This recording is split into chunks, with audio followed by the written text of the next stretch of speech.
চাকরি ফিরে পাওয়ার দাবিতে আন্দোলনরত প্রাথমিক বিদ্যালয়ের শিক্ষকদের ছত্রভঙ্গ করতে রাজধানীর শাহবাগে জলকামান ব্যবহার করেছে পুলিশ। এদিকে আওয়ামী লীগ সরকারের ১.৫ দশকে নানা অভিযোগে চাকরিচ্যুত পুলিশ সদস্যদের ছত্রভঙ্গ করতে সচিবালয়ের সামনে লাঠিচার্জ করা হয়েছে। অপরদিকে নরসিংদী টেক্সটাইল ইঞ্জিনিয়ারিং কলেজের কার্যক্রম বন্ধের প্রতিবাদে আন্দোলনরত শিক্ষার্থীদের ধাওয়া দিয়ে ছত্রভঙ্গ করে দেয় পুলিশ। বিস্তারিত জানাচ্ছেন মাহিলা ইসলাম। সহকারী শিক্ষক পদে তৃতীয় ধাপে ঢাকা ও চট্টগ্রাম বিভাগে ৬,৫৩১ জনের বাতিল হওয়া নিয়োগ ফিরিয়ে দেওয়ার দাবিতে বৃহস্পতিবারও শাহবাগ অবরোধ করেন আন্দোলনকারীরা।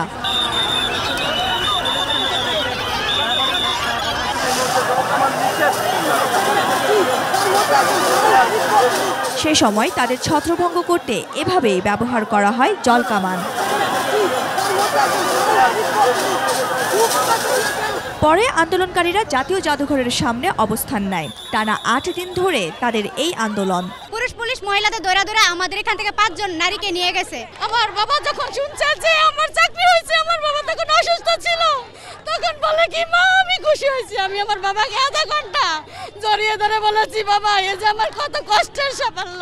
আমরা ৮ দিন যাবত এই জায়গায় আন্দোলন করতেছে। এই সরকার আমাদের নিয়োগ দিয়ে সরকারে আমাদের নিয়োগ ফিরিয়ে নিচ্ছে। আবার ক্যামেরায় ওয়াও, স্টাইল দেখাও, Xenon X21 পারলে ঠেকাও। আমাদের সাথে কেন এই বৈষম্য হবে, আমরা এটা মানি না। এদিকে চাকরিতে পুনর্বহালের দাবিতে স্বরাষ্ট্র উপদেষ্টার সঙ্গে দেখা করতে যাওয়ার সময় দুপুরে সচিবালয়ের সামনে লাঠিপেটার শিকার হন আওয়ামী লীগ সরকারের আমলে নানা অভিযোগে চাকরিচ্যুত পুলিশ সদস্যরা। আন্দোলনকারীরা প্রেস ক্লাব থেকে মিছিল নিয়ে সচিবালয়ের সামনে অবস্থানের চেষ্টা করেন। পরে পুলিশ লাঠিপেটা করে তাদের ফিরিয়ে দেয়। তবে পুলিশ দাবি করেছে চাকরিচ্যুত পুলিশ সদস্যরাই তাদের উপর হামলা চালায়। ওরা অ্যাটাক করছে, ওরা এখানে যাবে না, ওরা উল্টা দিকে আমাদের অ্যাটাক করছে।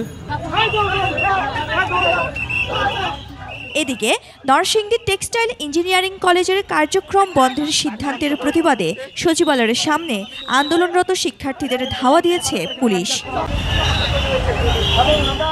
দুপুরে জলকামান ব্যবহার করে লাঠিচার্জ এবং সবশেষ ৩ দিক থেকে ধাওয়া দিয়ে ছত্রভঙ্গ করে দেওয়া হয় তাদের।